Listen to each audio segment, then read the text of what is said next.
Throughout the world, there is widespread misunderstanding of the United States. The communists are quick to take advantage of this in the lies they are spreading about us. Today, the United States is the leading power for peace. We bear tremendous responsibilities in the world. If we are to carry out our responsibilities, we must make known to people throughout the world what we are, what we believe, what we seek as a nation, and we must combat Soviet propaganda.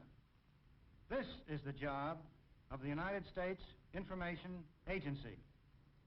Each of us is vitally concerned, for our national security is at stake. The document you're about to see pictures the problems we face and how the United States Information Agency is dealing with them. Today, the greatest threat to peace is the expansionist aims of the Kremlin. Already, 1 out of 3, 800 million people are prisoners behind the Iron Curtain. Just outside the Soviet orbit, another billion in Europe, the Near East, and the Far East are threatened. Freedom everywhere, our freedom, is in jeopardy. A primary tool of Soviet aggression is propaganda.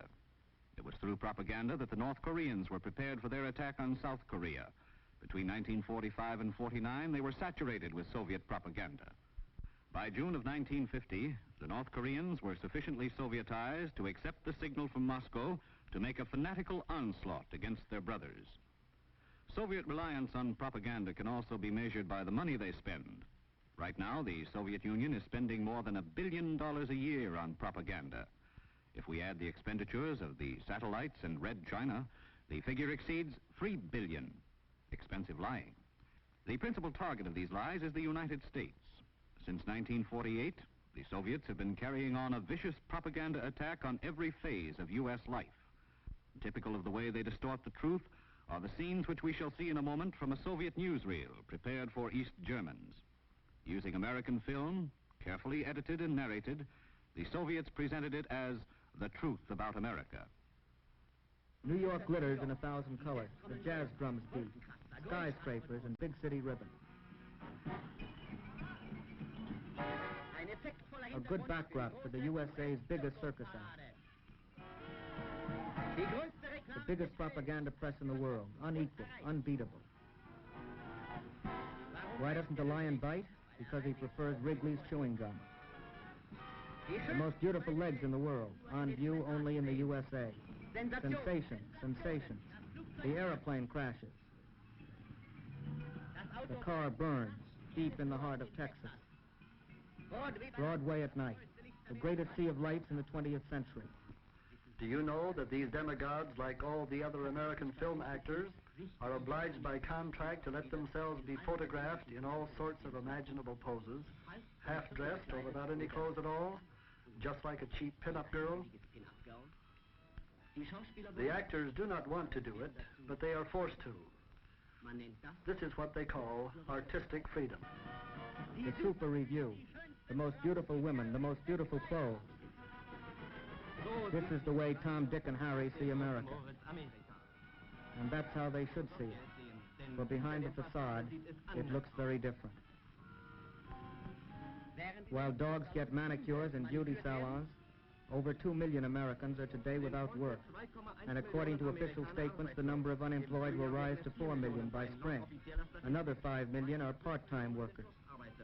Working men hungry? Unimportant. What is important is that prices don't fall. So away with the milk and the grain. Millions living in slums? Unimportant.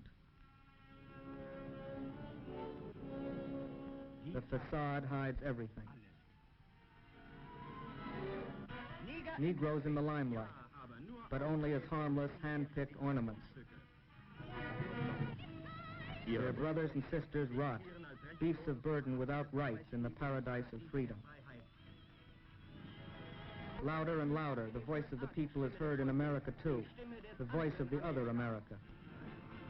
Today it's still gagged. Today the billy sticks still govern. In the name of Western freedom, terrorism versus progress. In the name of dollar democracy, police versus workers. But how much longer? The facade will fall. In the USA, as everywhere in the world, nothing can stop the people's victory.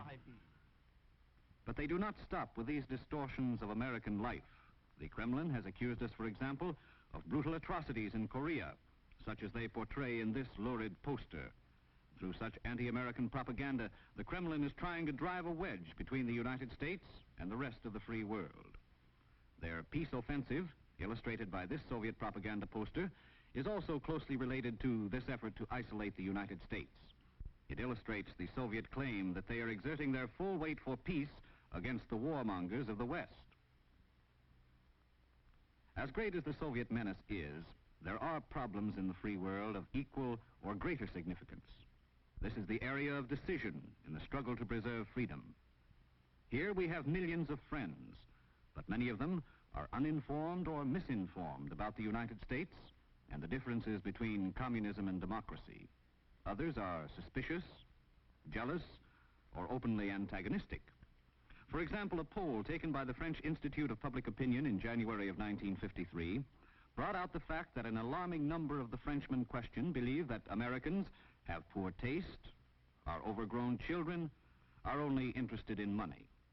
A surprising number of the Frenchmen polled also think most Americans live in skyscrapers and have no family life. False impressions such as these are by no means confined to the French. A positive effort must be made to overcome these misconceptions.